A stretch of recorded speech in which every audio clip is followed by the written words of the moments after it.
the core loop. So in our last lesson, we challenged the traditional methods of app creation, and we covered some of the fundamentals for creating apps with real potential. Now we're going to move to the next step, the core loop. Now the core loop is made up of 3 parts: trigger, action, and reward. Now each of these elements plays a unique role, and together they create this self-sustaining loop for your users. So in this class, we're going to break down each of these 3 pieces and give you really actionable tips for your app and examples to inspire you. So let's kick it off from the top, guys, and let's start with the triggers. Now, triggers are exactly what they sound like. They're those valuable, gentle nudges that really get users to open up your app. And they come in 2 forms, external and internal. Now let's start with external triggers. The moment you get a push notification, an email, or you see that alarming red circle with a number in it on the top right-hand corner of the app icon, that's an external trigger. These things are all designed to say, hey, remember me? Come and check this thing out right now. But not all triggers are created equal. Let's take one example of an app that does it right. In Duolingo, did you ever receive a notification that says something like this? It would be a bummer to lose that 21-day streak, just saying. Well, that trigger, that's not just a reminder, it's a subtle guilt trip. It taps into that FOMO. It taps into that feeling of you not wanting to break your streak, the streak that you work so hard to build. And why does this all matter? Because until users are hooked, they really need these external reminders to bring them back. Think of them like the training wheels for your app. They keep the users engaged until they're ready to ride the bike on their own. And let's look at another example to see how context can increase the effectiveness of your external trigger. Now imagine you're building a mindfulness app. You send a push notification at 7 p.m. as the user has just got home from work. Think about it, picture it, they're tired. They've been at the office all day. It's been a long one. Their boss has not been leaving them alone. And worst yet, they've still got a couple of chores to do at home. Now this notification from that mindfulness app reads something like this. Hey Alex, it's 7 p.m. Ready to relax and take a breath? Wow. Now this is so effective because it includes personalization, the user's name, and a clear call to action, a sense of urgency, and an invitation to do an immediate, simple action. This is especially effective because it includes personalization, which is the user's name, a clear call to action, and a sense of urgency. It's an invitation for the user to take an immediate action. It feels direct and personal. And what's more, the timing is just right. You're trying to catch them at that moment when they get home. But external triggers, these are just the beginning. Our ultimate goal? Internal triggers. This is when users return to the app out of habit. No reminders needed. Think about emotions here. Think about boredom. Think about curiosity. Think about a need for progress. Your app should really, in a perfect world, become the go-to solutions for these emotions. Let's take a really obvious classic example. Hate it or love it, TikTok. When people are bored and they're feeling that emotion at their core, they often reach for TikTok. The app's endless feed of entertaining short videos provides instant engagement, making it the perfect boredom killer. It's the anticipation of finding a funny, exciting, or interesting video that keeps users swiping. And once people start to associate boredom with TikTok, it becomes this internal, automatic action to open the app whenever they feel restless or idle. Now, these internal triggers are all about creating psychological connections between specific needs and your app. So your task as a developer is to really understand what emotions or what motivations are strongest for your target users. Your goal is to shape your app, to shape the design to encourage them that once they feel these triggers, they go straight to your app. So how do you build these effective triggers? How do you make the transition from external to internal? This journey from external to internal is crucial. At first, you're just nudging users from the outside, gently encouraging them to engage. Over time, as they experience the value of your app, they will start to see it as a solution to their needs, and these reminders will become less necessary. Now, the app itself and the relief or the enjoyment it brings can suddenly become the trigger. To create this transition, here are the 3 things you need to focus on. Number 1 is to make sure your external triggers are consistent. that they're consistent enough that users start to develop a habit. But don't overwhelm them. Each reminder should reinforce the value they'll get by coming back to the app. For example, let's say you're building a personal budgeting app, a really popular niche right now. Your notification might sound something like, "Hey, do you know how much you spent on coffee this week?" Now here we have a question, which causes the user to think about their actions and prompts them to have a response. Number 2, try and understand the primary emotions or needs driving your users. Now, as we've identified, for TikTok it's boredom. For Calm, it's stress relief. And your external triggers should really align with these emotional states to reinforce the habit. Let's look at an example. Let's say you're building a health habit app. Your notification might sound something like, "Feeling healthy? How many liters of water have you drunk today?" Again, here we're trying to target the user with an active question that helps them reflect on their actions. Number 3, and finally, be absolutely sure that your app actually delivers on the promise of each trigger. We've all had those experiences where the notification pops up telling us we'll get something and we jump into the app and it's not there. It's a super negative experience that pushes us away from the app. Don't make your app like this. If your app is going to nudge users to unwind or stay on track, the app experience should really support that need, creating a satisfying cycle that encourages users to keep coming back. And this all leads us to what you're probably thinking in your head right now, which is, what are the core needs or emotions my app is addressing? If you can answer this question right now, you're ahead of the game. But if you can't, don't worry, we're going to take a step back and go through it. Here's a tool to help you figure out if your app taps into a key human need or it's just fluff. We're going to use something called Maslow's hierarchy of needs as a framework to build this thought process from. The best apps sit on Maslow's hierarchy of needs, which is a pyramid of human needs with the most crucial at the bottom, i.e. food, sleep, clothing and reproduction, and the less crucial at the top. Things like self-actualization, which means to realize one's full potential. Something you can probably do after the app exit. Now, take a look at some of the examples provided here.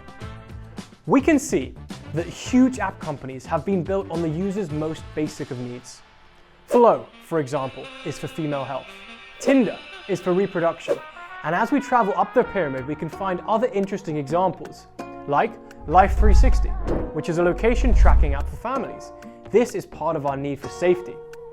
When it comes to maintaining high self-esteem and feelings of accomplishment, you can pursue intelligence-based apps like chess.com or Duolingo.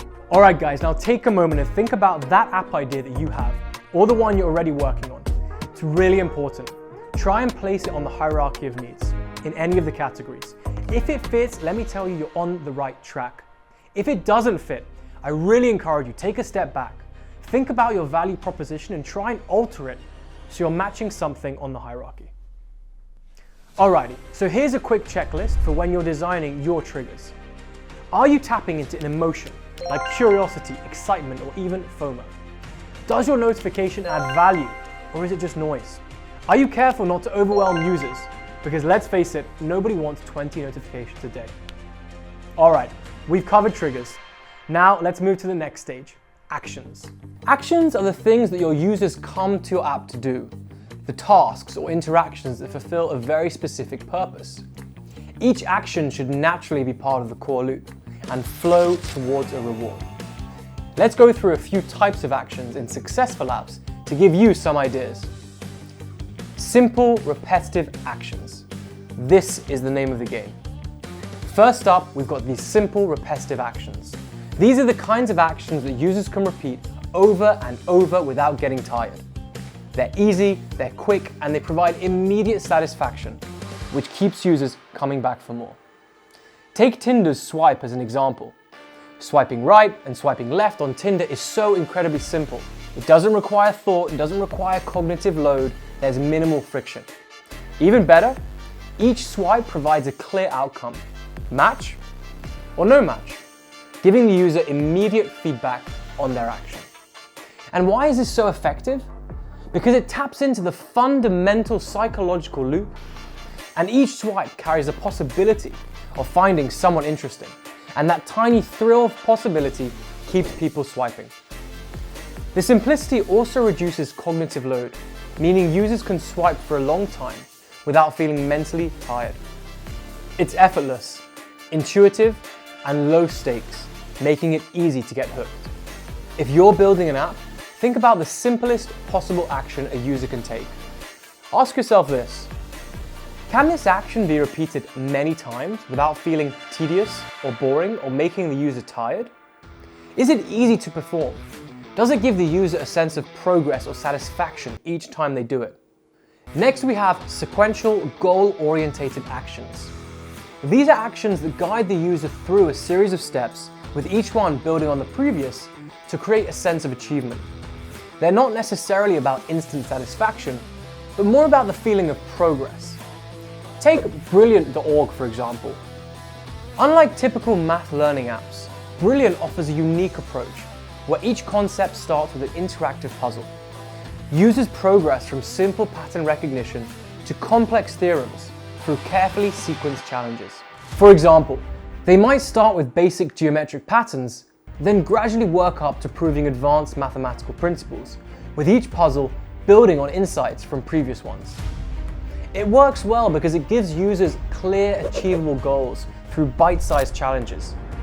Each puzzle takes 5 to 10 minutes to solve and builds so naturally on previous concepts, from basic pattern recognition to complex proofs.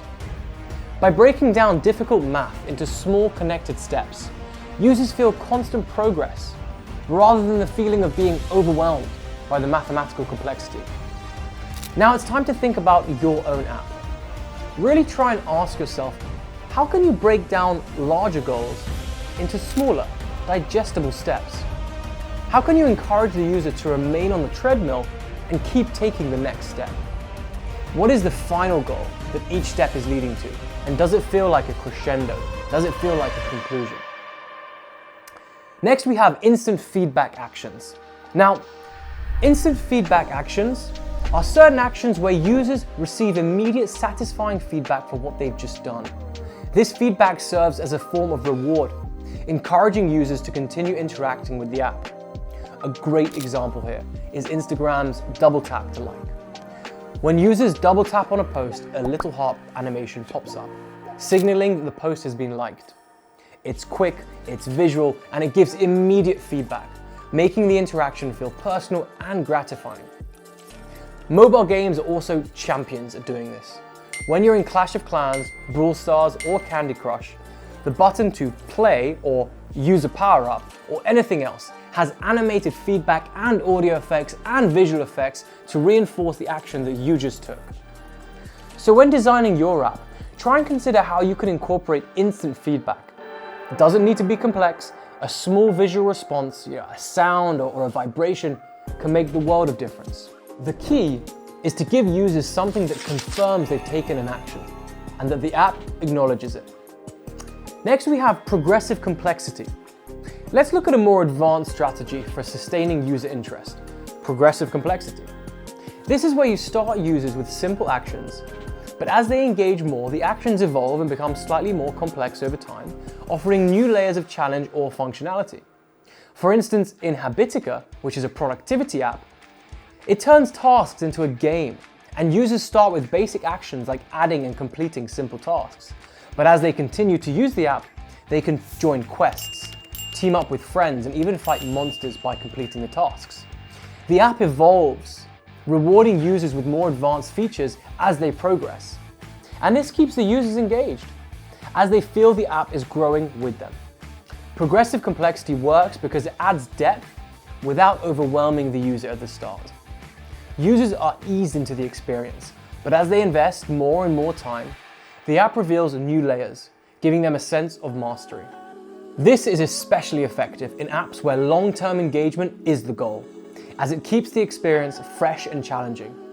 In your app, think about how you can add layers of complexity that reveal themselves over time. Start with basic actions, and as users grow comfortable, give them access to new features or challenges. This approach keeps the app dynamic and prevents users from getting bored. Now that you've got a solid understanding of these types of actions that drive user engagement, it's time to think strategically about how you can implement them into your app's core loop. Here are a couple of really key considerations and questions to guide you. First of all, Does this action fulfill a core need for my user? Every action in your app should serve the app's main purpose. Avoid adding distractions that don't directly contribute to what users came to your app to achieve. Second, can users complete this action effortlessly and repeatedly without frustration? Here, simplicity is key for actions that users will be performing repeatedly. If the action is complex or takes too long to complete, users will lose interest. Try and look for ways to streamline your actions. You want users to feel like they're in the flow when they're performing core actions in your app. Number 3, does the user get some kind of reward or feedback from the action quickly? In the core loop, actions should always be linked to a reward, whether that's a tangible one, like points or badges, or an emotional one, like satisfaction or connection. 4, is there a sense of progress and achievement over time with the repeated actions? Actions should not only provide short-term satisfaction, but also create a sense of long-term growth or progress. Number 5, is there an effective onboarding process that introduces users to these actions? First impressions matter. Onboarding is the moment you show users what your app can do and introduce them to the core loop. Make sure your onboarding process gives users a hands-on understanding of the main actions, ideally allowing them to perform a sample action to see the reward. If users are immediately shown value and understand how actions lead to rewards, they're much more likely to stay.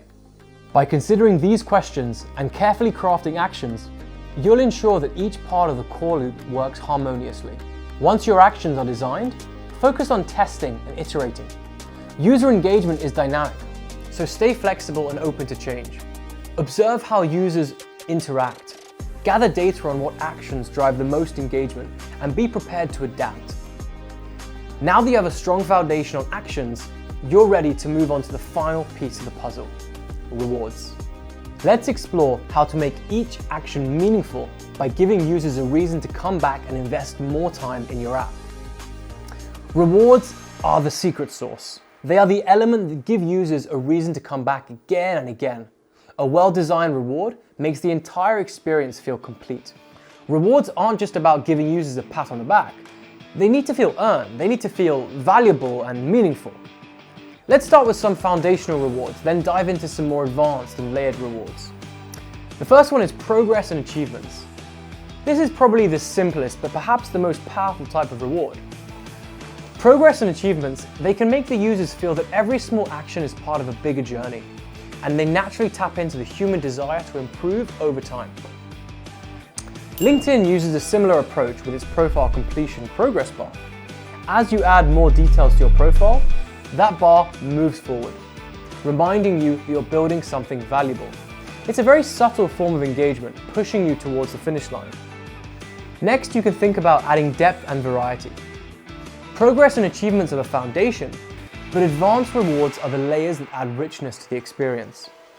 They introduce variety, depth, and surprise, all of which are crucial for keeping users engaged over the long haul. Let's talk about some of them now. Imagine opening an app like Calm and discovering a new daily Calm session each morning. It's not just any session, it's different every single day, and you don't know what you're going to get until you open the app. This kind of randomized daily reward plays on curiosity. It's the mystery element at work. The feeling of, what am I going to get today? That's what pulls people back. They don't want to miss out on something new, so they come back day after day, even if they're not in the mood initially. Then, there's something like Pokemon Go, which uses a lottery-style reward. When you're playing, there's always a chance you might stumble upon a rare item or a unique Pokemon. It's a bit of a gamble, and that's exactly what makes it exciting. It taps into that thrill of possibility. You never know what you're going to get, and you never know when you're going to get lucky. So you keep exploring, hoping that this time you'll find something special. Next, we have tiered content and group challenges. Tiered content and feature access is another powerful reward technique. Apps like LinkedIn offer basic features for free, but reserve premium features for paying members. This setup creates aspirational value. Users start to wonder if they're missing out by not upgrading. Over time, they might feel compelled to try a premium membership to access exclusive insights or features. The tiered model not only incentivizes engagement, but also drives revenue by adding a sense of value to premium content. Group challenges bring a social dimension to rewards. Think about Strava again, where users can join community challenges.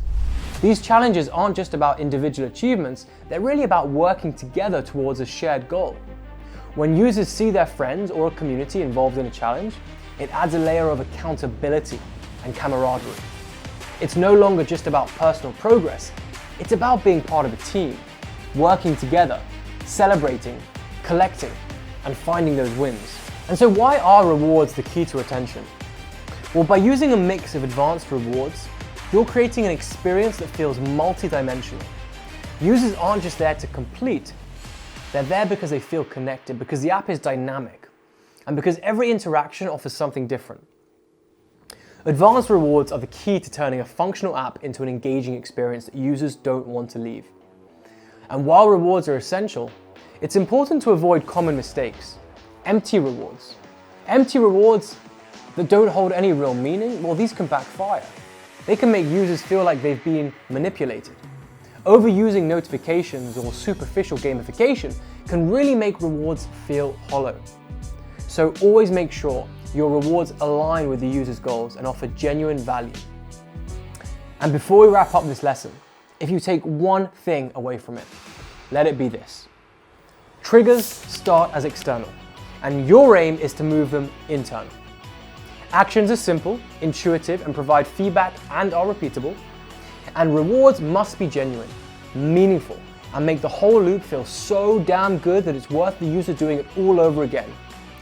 Keep all of these in mind as you design these experiences that are truly sticky.